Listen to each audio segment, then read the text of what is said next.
Hello, Mrs. Pinky. Thank you so much for your time today. Can you please briefly introduce your background and your research experience? Absolutely. Thank you so much for having me today. Thank you for selecting me for your interview. Really happy to be a part of this. So, my research background starts actually specifically looking at veterans, particularly post traumatic stress disorder. And something that really captivated me was the ways that we could combat something like a traumatic response from war. And I personally have experience with veterans, as many members of my family served in the war, specifically the Korean War, and as well as World War II, and as well as the Iraqi War. So my involvement with this was really to try to better understand how I could maybe help my family members not have such intense symptoms that related to PTSD. Previously in my family, PTSD wasn't diagnosed because it wasn't quite recognized yet. When we look at the start of World War II, it was referred to more so as shell shock. However, my great grandpa was having quite a few symptoms returning from the war, and it still lingered even when I became aware of him. And then, as well as my grandpa, he also had PTSD. And when that was diagnosed, which was great, the VA was able to provide support, but there didn't seem to be that relief, especially minimizing traumatic responses or the triggers that led to those responses. So that really became a big impetus or a motivator for me to figure out how could I maybe expand the exploration of skills in order to help make my family members have a little bit more independence in their life and how they function. Yeah, thank you so much for sharing. And how do you think the landscape of like psychology has evolved, especially like in the past few decades? Because like you said, it wasn't even initially like accepted as PTSD, but rather as shell shock. So how do you think this increasing recognition has helped the broader public? Wonderful question. I think the biggest thing that it's helped with is it started to shift psychology from just a medical model to more of a preventative model. And I think that that's really exceptional because when we look at the history of psychology, specifically positive psychology, we start to see this exploration of how can maybe we can cure these diagnoses that never before had an approach. So the things I'm thinking about in particular are depression and anxiety. These originally were two diagnoses that oftentimes had really low, poor outcomes. And when I say that, I mean there wasn't enough support to maybe help people feel that they could be independent and live with these symptoms. And instead, I think a lot of times we see these negative outcomes like self-harm or isolation, removing people from their maybe communities of support.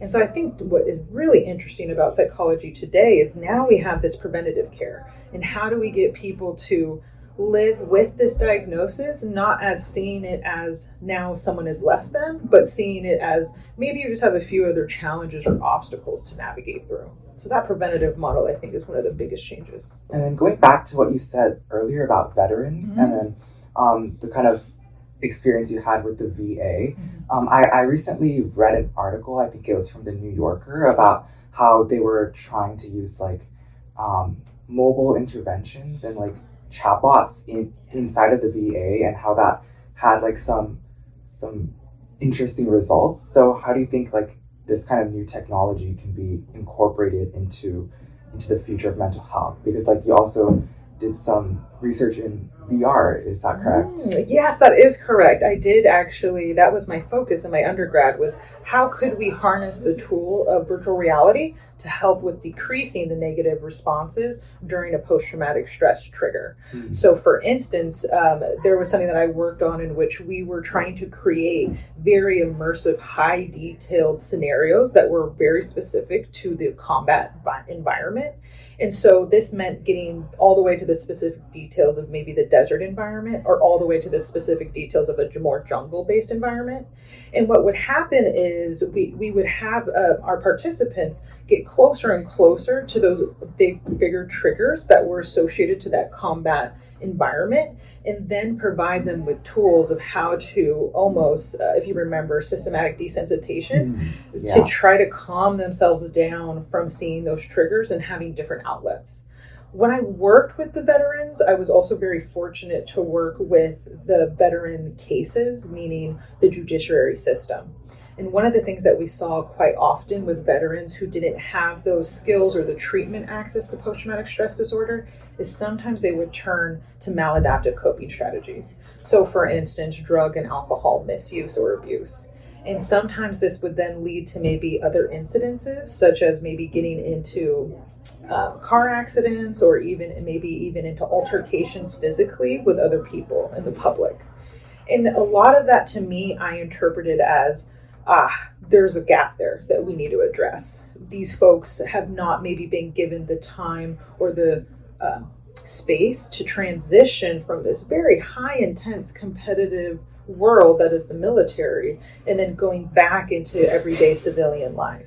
So I became really interested in that with the virtual reality. And then within VR, what was also super interesting and kind of getting to your point about chatbots is now understanding how we can maybe guide veterans specifically on their own to try to see if they can hone these skills individually without maybe the consistent presence of a therapist. And that's not to say that having a therapist available to you is bad. It's more of a concern about increasing access. How do we get to a wider population of people in order to maybe prevent something that's permanent, like for instance, self-harm or something like taking one's life? And I think that that's a positive of the potential chatbot world. However, when we increase access, we also have that worry of ethicality. Right. How do we have this oversight? How do we make sure we're not maybe leaving people too soon to make decisions on their own when they might need more therapeutic guidance? And so balancing the chatbot maybe with a person that can be a home base, I think might be the sweet spot. Because when I think about chatbots, when I think about AI, I'm also very cognizant of the demand that it puts on the environment. So specifically, every time we use AI, we're using, I think, almost 300 milliliters of water.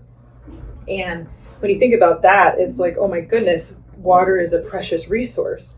And so how do we find this sweet balance of not ignoring the needs of the environment while also being able to prioritize mental health achievements? I think that's the next adventure for the world to take, but something where we can still center ethics and making sure we don't get away from the human connection all at the same time.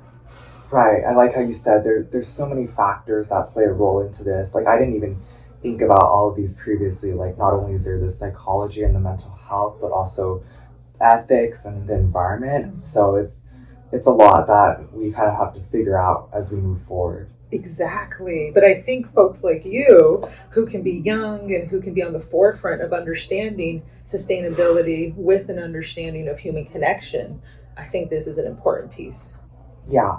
So thank you so much for your time today.